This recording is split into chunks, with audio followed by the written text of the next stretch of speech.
Summary: Australia halts WTO complaint as China revises tariffs. Agreement could boost barley trade this year. Latest trade breakthrough as diplomatic tensions subside. SYDNEYBEIJING, April 11. Australia has reached an agreement with China to resolve the dispute over barley imports, Foreign Minister Penny Wong said on Tuesday. Relations between the two have been strained for years, worsened after Australia called for an investigation into the origins of COVID and Beijing triggered trade retaliations, including anti-dumping duties on Australian wine barley. But tensions have eased since the centre-left Labour Party took power in Australia last year. Wong met with his Chinese counterpart, Wang Yi, in Beijing in December. This was the first such visit by an Australian minister since 2019.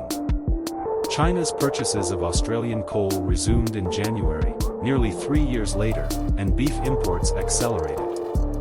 Wong said Australia would suspend a lawsuit at the World Trade Organization over China's anti-dumping and countervailing duties on barley, while China stepped up a tariff review. China has agreed to an expedited review of duties on Australian barley over a 3-month period, which could extend to a 4th if necessary, he said at press conference. In return, we agreed to temporarily suspend the WTO dispute during the agreed review period. He added that the government expects a similar outcome in a second dispute over wine tariffs. Barley balancing: China is willing to work with Australia to advance rebuilding of mutual trust between the two countries and get bilateral relations back on right track, Foreign Ministry spokesman Wang Wenbin said on Tuesday. On Monday, China said its Deputy Foreign Minister, Zhaoxu, will visit Australia and Fiji this week to organize a new tour of political consultations. The 80.5% duties on Australian barley have virtually eliminated grain imports from the world's largest beer market, causing Australia to file a formal complaint with the WTO in 2020. Until then, imports ranged from 1.5 billion Australian dollars to 2 billion Australian dollars per year. Grain producers Australia welcomed the move. The process of reaching a solution will be much shorter than the continuation of the WTO process, President Barry Large said in a statement. China's duties on Australian barley have directed buyers to Canada, France and Argentina, while Australian sellers have shifted their exports to feed barley markets in the Middle East. This trend can now be reversed.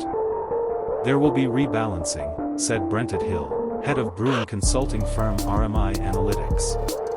China will have more options to buy and a better way to manage the war situation in Ukraine.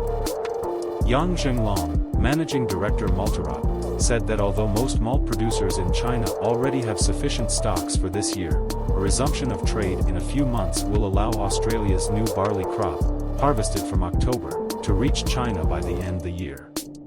Chinese. Everyone is waiting for the Australian barley to arrive, he said.